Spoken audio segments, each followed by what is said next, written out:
গোপালগঞ্জে যে মানুষগুলো নিহত হলেন, হত্যাকাণ্ডের শিকার হলেন, তার দায় কার? কিন্তু পাশাপাশি তো এ প্রশ্নও ওঠে, যেই উস্কানি দিয়ে জাতীয় নাগরিক পার্টি এনসিপির নেতা কর্মীরা সেখানে কর্মসূচি ঘোষণা করেছিলেন, তারপরে আওয়ামী লীগের নেতা কর্মীরা চুপচাপ বসে থাকবেন, এটা তারা কিভাবে ভাবলেন? এটা ধরে নেওয়ার কোনো কারণ থাকতে পারে? এবং যে প্রশ্নটি শুরুতে করছিলাম, এই হত্যাকাণ্ডগুলোর দায় কার? আচ্ছা, শেখ হাসিনার বিচার চলছে, তাই না? কি কারণে বিচার চলছে? ধরে নিলাম 5 আগস্টের আগে যেই মানুষগুলো হত্যাকাণ্ডের শিকার হয়েছেন, সহস্রাধিক মানুষ নিহত হয়েছেন, তাদের কেউই অন্য কারো গুলিতে নিহত হননি। যেই পেছনের পরিকল্পনার কথা জানা যাচ্ছে, যেই যুক্তরাষ্ট্রের প্লট নির্মাণের কথা জানা যাচ্ছে, স্নাইপার রাইফেল কাদের হাতে ছিল, ধরে নিলাম অন্য কারো গুলিতেই কেউ মারা যাননি, সবাই পুলিশ কিংবা আইন শৃঙ্খলা রক্ষাকারী বাহিনীর গুলিতে মারা গেছেন। সেই আইন শৃঙ্খলা রক্ষাকারী বাহিনী কার ছিল? শেখ হাসিনা সরকারের ছিল। তাহলে সেই গুলির নির্দেশ শেখ হাসিনা দিয়েছেন এবং নির্দেশদাতা হিসেবে শেখ হাসিনার বিচার কার্য চলছে। তাহলে প্রশ্ন হচ্ছে, এখনকার পুলিশ সহ আইন শৃঙ্খলা রক্ষাকারী বাহিনী কার? তারা তো আর শেখ হাসিনার নির্দেশে চলছে না, নিশ্চয় চলছে এই সরকারের নির্দেশে। এই সরকার কার? ডক্টর মোহাম্মদ ইউনূস সাহেবের। তাহলে এই যে মানুষগুলো হত্যাকাণ্ডের শিকার হলেন, কার নির্দেশে গুলি চালানো হলো? এখন তাহলে বিচার করতে হবে কার? যে মানুষগুলো নিহত হয়েছেন, সেই নিহতর খবর আমরা দেখলাম সন্ধ্যা 6:30 7টা পর্যন্ত কোনো গণমাধ্যমে এ সংক্রান্ত কোনো খবর নেই, কোনো অনলাইন পোর্টালে নেই, কোনো টেলিভিশন চ্যানেলে নেই। সন্ধ্যা 6:30 7টার দিকে একযোগে অনলাইন পোর্টালগুলোতে নিউজ হলো যে গোপালগঞ্জে সংঘর্ষে 2 জন নিহত হয়েছেন। কালের কণ্ঠ 3 জন লিখেছে, হয়তো আজকের পত্রিকা 4 জন লিখেছে।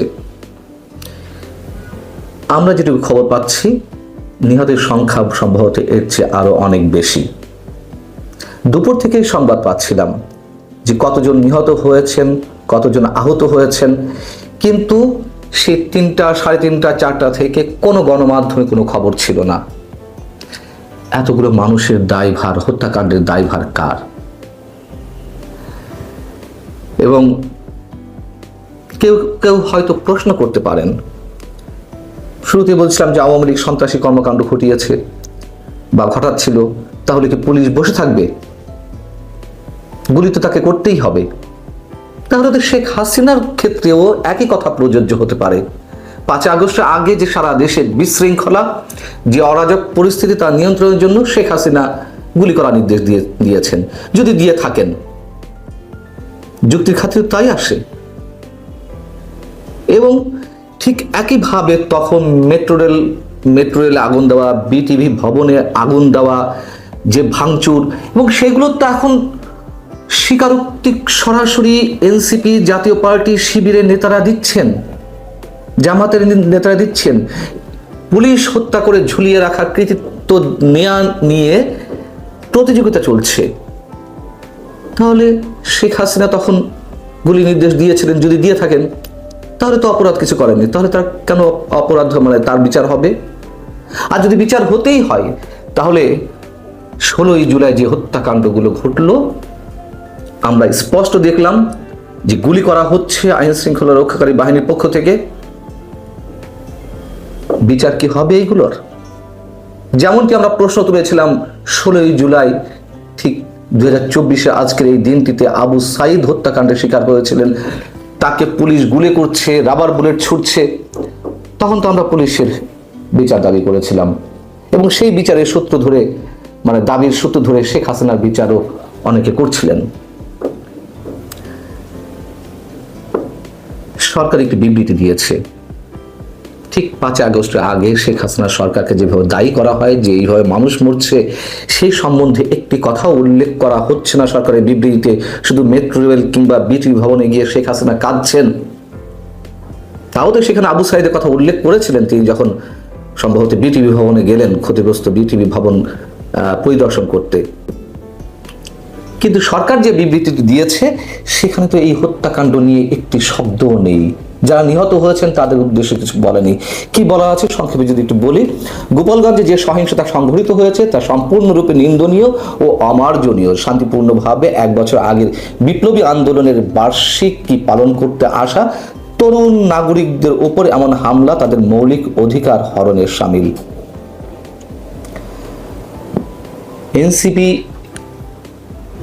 মার্চ টু গোপালগঞ্জ ঘোষণা দিয়ে যে সমাবেশ বা সভার আয়োজন করেছিল, তারা কি মনে করেছিল যে গোপালগঞ্জ তারা দখলে নিয়ে নেবে, খুব সহজে গোপালগঞ্জে সভা সমাবেশ করে চলে আসবে, এর মধ্য দিয়ে তারা প্রমাণ করতে পারবে যে গোপালগঞ্জ তারা স্বাধীন করে নিয়েছে? এই ধরনের পরিকল্পনা ছিল? মানে গোপালগঞ্জে যারা আওয়ামী লীগ ছাত্রলীগ করেন 90 থেকে 95% মানুষ, তাদের সবাইকে আন্ডারমাইন করেছিলেন। করাটা কি ঠিক হয়েছে? তারা কি মনে করছেন যে তাদের খুব বিজয় হয়েছে, খুব সহজে মানে অন্তত সমাবেশটি করতে পেরেছে, তারা গোপালগঞ্জের বুকের উপর দাঁড়িয়ে বলতে পেরেছে যে মুজিববাদ মুর্দাবাদ, মুজিববাদ নিপাত যাক, এটি তাদের বিজয়? খুব সাহসিকতা দেখিয়েছে। এতই সাহসিকতা দেখালো যে তাদেরকে ফিরতে হলো সেনাবাহিনীর ট্যাঙ্কের মধ্যে লুকিয়ে। পুরো রাষ্ট্রযন্ত্র ব্যবহার করে তারা সমাবেশটি করেছে। অনেকে বলতে পারেন যে তারা বীরত্ব দেখিয়েছেন, সমাবেশটি তো করেছে। আওয়ামী লীগের সময় যখন ছাত্রলীগ যুবলীগ বা আওয়ামী লীগের নেতা কর্মীরা রাষ্ট্রযন্ত্র ব্যবহার করে পুলিশ সহ সব ধরনের আইন শৃঙ্খলা রক্ষাকারী বাহিনীর সহযোগিতায় বিরোধী দলের উপর হামলে পড়ে, যখন তারা নির্বিঘ্নে তাদের সমাবেশটি করে ফেলতে পারে, বিরোধী দলের সমাবেশ করতে বাধা দেয়, তখন কি আমরা তখন বলেছি যে এগুলো খুব বীরত্বপূর্ণ কাজ? আমরা হেসেছি না? এগুলো কাপুরুষতা বলে উল্লেখ করিনি? যদি সেইগুলো কাপুরুষতা হয়ে থাকে তাহলে তো 16ই জুলাই গোপালগঞ্জে যা ঘটলো সেগুলোও তো চরম কাপুরুষতা, বীরত্বের কিছু দেখি না। সবচেয়ে বড় কথা, এনসিপিকে কেন এই সভাটি করতে হলো উস্কানির মধ্য দিয়ে? গত 2-3 দিন বা 4 দিন ধরে পুলিশি অভিযান তো চলছিল, অনেককেই আটক করা হচ্ছিল। কেন আটক করা হচ্ছিল? আইন শৃঙ্খলা রক্ষাকারী বাহিনী ধরে নিয়েছে বা তাদের কাছে তথ্য ছিল আওয়ামী লীগ বা ছাত্রলীগ সন্ত্রাসী সংগঠন হিসেবে সন্ত্রাস করতে পারে, এই জন্য অভিযান চালিয়েছে, তাই না? যদি পুলিশের পক্ষে যুক্তি দিতে হয়। আচ্ছা, ঘরে ঘরে তল্লাশি করে পুলিশ সদস্যদের না পেয়ে অনেকের স্ত্রীদেরও আটক করা হলো, নারীদেরকে আটক করে নিয়ে আসা হলো। গোয়েন্দা সংস্থার কি কাজ ছিল? গোয়েন্দা তথ্য কি ছিল যেরকম আটক করলেই আর সবাই ভয়ে চুপসে যাবে? কেন গোয়েন্দা তথ্যটি সরকারের কাছে দেওয়া হয়নি যে এ ধরনের কোনো ঘটনা ঘটতে পারে? বলতে পারেন যে না, এনসিপি পিছিয়ে আসতে চায়নি, এনসিপির সব দাবি দাওয়া পূরণ করতে গিয়ে এভাবে একের পর এক হত্যাকাণ্ড ঘটবে। যা কিছু ঘটেছে আমরা আমাদের আশঙ্কার জায়গা থেকে বলতে পারি আরো অনেক কিছু ঘটবে। কে শুরু করবে কে শেষ করবে আমরা জানি না। আমরা শুধু এটুকু বলতে পারি যে ভয়ঙ্কর এক ডিপ স্টেটের খেলা চলছে। গোপালগঞ্জে কারফিউ জারি করা হয়েছে। কাল যে সরকারের পক্ষ থেকে অন্য কোথাও কারফিউ জারি করা হবে না তা তো আমরা নিশ্চিত করে বলতে পারছি না। সেনাবাহিনীর ট্যাঙ্কে উঠে জীবন বাঁচাতে হলো এনসিপির শীর্ষ পর্যায়ের নেতাদের। হ্যাঁ, সেনাবাহিনী তাদেরকে বাঁচিয়েছে। গোপালগঞ্জে গিয়ে যে পরিমাণ ভয়াবহ ঘটনার সম্মুখীন তারা হলেন, সেনাবাহিনীর প্রত্যক্ষ অংশগ্রহণ ছাড়া তাদেরকে আসলে কোনোভাবেই বাঁচিয়ে ফেরানো হয়তো সম্ভব হতো না। হাসনাত আব্দুল্লাহ, সাজিস আলম, আখতার হোসেন, নাহিদ ইসলাম, তাসনিম যারা, তারা সবাই প্রাণ ভয়ে ছুটে এসে ট্যাঙ্কে উঠেছেন সেনাবাহিনীর। এই সেনাবাহিনীর বিপক্ষে হাসনাত আব্দুল্লাহর অভিযোগ অনেক পুরনো। সেই সেনাবাহিনীর ট্যাঙ্কে গিয়ে তাদের প্রাণ বাঁচাতে হয়েছে।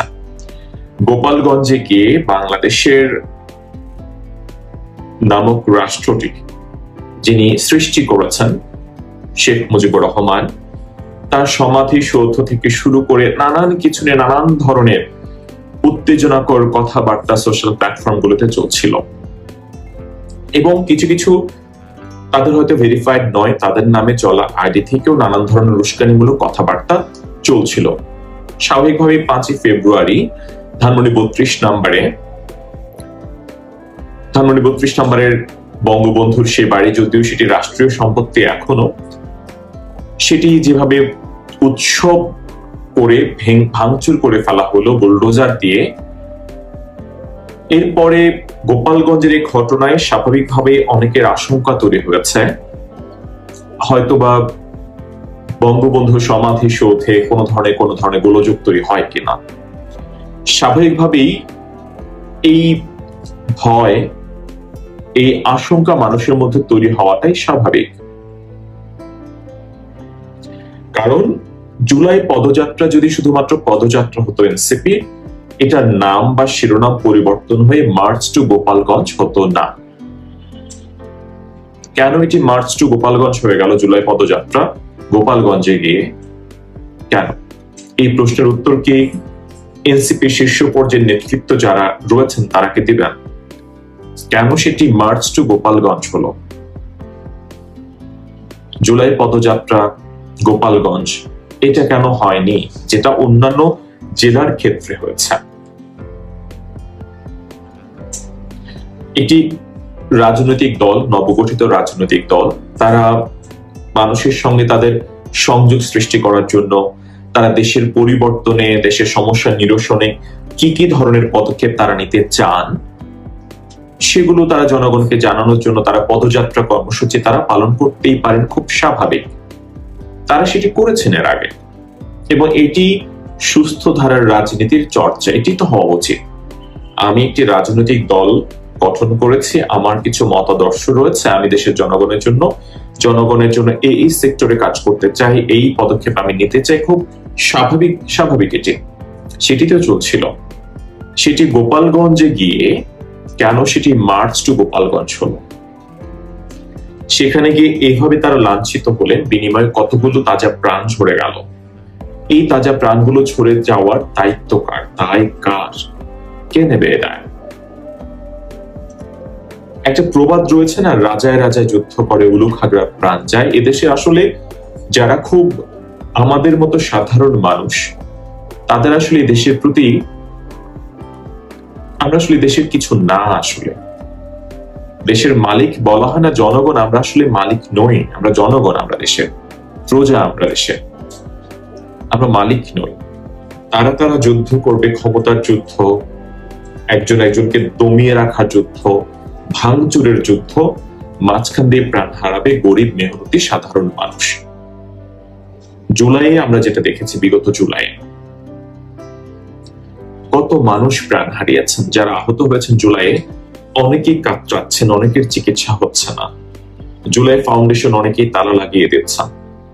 বিনিময়ে কি হয়েছে বলেন? অনেকেই রাষ্ট্র ক্ষমতায় আসীন হয়েছেন, অনেকেই রাষ্ট্র ক্ষমতার কাছাকাছি গিয়েছেন, অনেকেই রাষ্ট্র ক্ষমতায় না বসেও ফুলে ফেঁপে একাকার হচ্ছেন। কখনো কখনো চাঁদাবাজির ভিডিও ভাইরাল হচ্ছে, নানান ধরনের অভিযোগ, যে অভিযোগগুলো আপনারা সোশ্যাল প্ল্যাটফর্ম হোক বা গণমাধ্যম হোক, গণমাধ্যমে যতটুকু খবর আসে ততটুকু আপনারা দেখলেই বুঝতে পারেন। এটা কি একটি পরিবর্তিত রাজনীতির সূচনা? কোনোভাবেই। এনসিপির মতো নতুন রাজনৈতিক দল, যেখানে অক্সফোর্ডে পড়া স্টুডেন্টরাও সেখানে রয়েছেন, তাদের কাছ থেকে আমরা নতুন কি রাজনীতির দিক নির্দেশনা পেয়েছি, নতুন রাজনীতির কি মতাদর্শ তারা আমাদেরকে দিয়েছেন, এমন কোন ঘটনা তারা ঘটিয়েছেন যেটা আগে ঘটেনি? চাঁদাবাজি কি আগে ঘটেনি? রাজনৈতিক কর্মসূচি পালন করতে গিয়ে এই ধরনের গোলযোগের ঘটনা কি আগে ঘটেনি? প্রতিপক্ষ রাজনৈতিক দলকে নোংরা ভাষায়, কুরুচিপূর্ণ ভাষায় আক্রমণ করার ঘটনা কি আগে ঘটেনি? প্রায় সবকিছু আগে ঘটেছে, বরং কিছু কিছু বিষয় আগের চাইতে আরো বেশি খারাপ ভাবে ঘটছে। তাহলে বাংলাদেশের যে রাজনৈতিক দলগুলো রয়েছে অনেকেই তো এমনিতেই খারাপ, নতুন করে আরো একটা খারাপ রাজনৈতিক দল আমি কেন দেখতে চাইবো?